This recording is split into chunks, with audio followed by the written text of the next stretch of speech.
आप देख रहे हैं अल्फा डिफेंस हिंदी में आपका स्वागत है। आज के इस वीडियो में हम लोग बात करने वाले हैं SU-57 के बारे में और समझने की कोशिश करेंगे कि रशिया की तरफ से SU-57 की किस तरीके की डील भारत को ऑफर की गई है और रशिया एग्जैक्टली किस तरीके से इस एयरक्राफ्ट को भारतीय वायुसेना के साथ में इंडक्ट होते हुए देख रहा है। देखिए, ये चीज मैं पहले भी कह चुका हूँ और दोबारा इसको रिपीट कर रहा हूँ कि अगर F-35 लाइटनिंग II और SU-57 भारत आए हैं तो ये एयरक्राफ्ट आने वाले समय में भारत को ऑफर किए जाएंगे और एरो इंडिया के दौरान रशिया की तरफ से ऑफिशियली ये एयरक्राफ्ट भारत को ऑफर कर दिया गया है। इस समय SU-57 के साथ में जो कंप्लीट रशियन डेलीगेशन आया है उनकी तरफ से भारत को ये पूरा का पूरा एयरक्राफ्ट AL-51 इंजिन्स और कंप्लीट वेपन पैकेज ऑफर किए गए हैं। देखिए, इस समय जो SU-57 प्रोडक्शन में गए हैं उनमें AL-41F1 इंजन का प्रयोग किया जाता है और ये वही इंजन है जो SU-35 के लिए बनाया गया था। यानी कि ये एक 5th जनरेशन फाइटर एयरक्राफ्ट है जो 4th जनरेशन इंजन का प्रयोग करता है।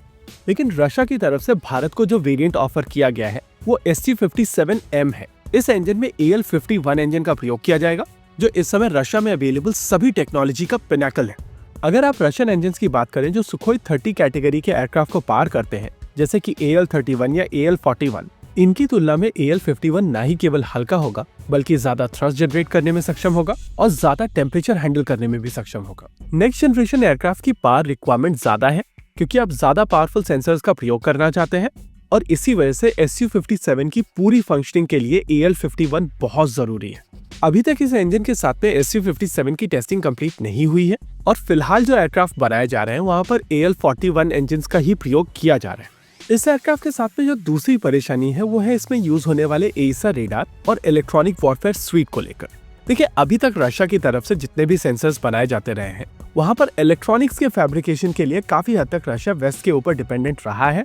वैसे एनालॉग सिस्टम्स को लेकर रशिया की तरफ से काफी बेहतरीन काम किया गया है और उनके ज्यादातर सिस्टम्स को लेकर उन्होंने खुद ही काम किया है। लेकिन डिजिटल सिस्टम्स को लेकर रशिया काफी हद तक वेस्ट के ऊपर डिपेंडेंट था, स्पेसिफिकली पैकेजिंग को लेकर। लेकिन अब वो डिपेंडेंसी चाइना के ऊपर शिफ्ट हो चुकी है। देखिए, बड़े AESA रेडार्स को लेकर परेशानी नहीं है, परेशानी है वो छोटे एक्स बैंड रेडार्स को लेकर, जिनको लेकर ज्यादातर पैकेजिंग इस समय चाइना में हो रही है। प्रैक्टिकली अगर इन दोनों प्रॉब्लम्स को एड्रेस किया जा सके तो SU-57 भारतीय वायुसेना को एक बेहतरीन ऑप्शन प्रोवाइड कर सकता है और क्योंकि इस समय भारत में रशियन ओरिजिन के बहुत सारे वेपन सिस्टम्स मौजूद हैं, इस वजह से इनका इंटीग्रेशन कंपैटिबली बहुत आसान होगा। रशिया की तरफ से यह एयरक्राफ्ट भारत को MRFA में ऑफर किया जाएगा और सडनली इस ऑफर के बाद में ये पूरा का पूरा टेंडर काफी हद तक बदल जाएगा। देखिए, जैसे ही भारतीय वायुसेना की तरफ से ये RFP रिलीज किया जाएगा वैसे ही रशिया और HAL मिलकर भारतीय वायुसेना को SU-57 ऑफर कर देंगे और जिस तरीके की ब्रॉड रिक्वायरमेंट अभी तक भारतीय वायुसेना की तरफ से सामने रखी गई थी उसके चलते इस समय वर्ल्ड के लगभग सभी फाइटर जेट इस कंपटीशन में पार्टिसिपेट कर रहे हैं, चाहे वो रफाल हो, यूरोफाइटर टाइफून हो, MiG-35 हो, F-16 हो, ग्रिपिन हो, FA-18 हो, F-15 हो, SU-35 हो और अब SU-57 हो। अगर ये फाइटर जेट भारतीय वायुसेना की इस रिक्वायरमेंट को लेकर पार्टिसिपेट करता है और भारतीय वायुसेना की तरफ से शॉर्टलिस्ट किया जाता है तो इसको L1 में बीट करना बहुत मुश्किल होगा क्योंकि रशियन फाइटर जेट्स की कॉस्ट कंपैरेटिवली कम होती है। हालांकि ये एक 5th जनरेशन एयरक्राफ्ट है और उस हिसाब से इसकी कॉस्ट कंपैरेटिवली थोड़ी ज्यादा होनी चाहिए। हालांकि क्योंकि HAL ऑलरेडी SU-30 MKI बना रहा है, उस हिसाब से HAL के पास में ऑलरेडी कुछ इंफ्रास्ट्रक्चर मौजूद है और दूसरे फाइटर जेट्स के लिए नई असेंबली लाइन बनाए जाने की तुलना में इसको मॉडिफाई करना कंपैरेटिवली सस्ता होगा।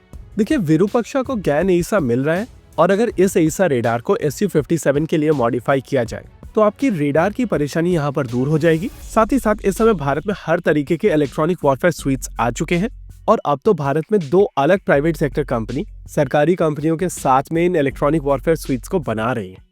यानी कि यहाँ पर केवल परेशानी AL-51 की है और अगर रशिया और HAL AL-51 को सॉल्व कर लेते हैं तो MRFA में ये एयरक्राफ्ट पूरा का पूरा डायनेमिक्स बदल देगा। होप यहाँ पर चीजें क्लियर हुई होंगी। इसी के साथ आज के इस वीडियो में रखते हैं केवल इतना ही। वीडियो को अंत तक देखने के लिए धन्यवाद। देखते रहिए अल्फा डिफेंस। जय हिंद।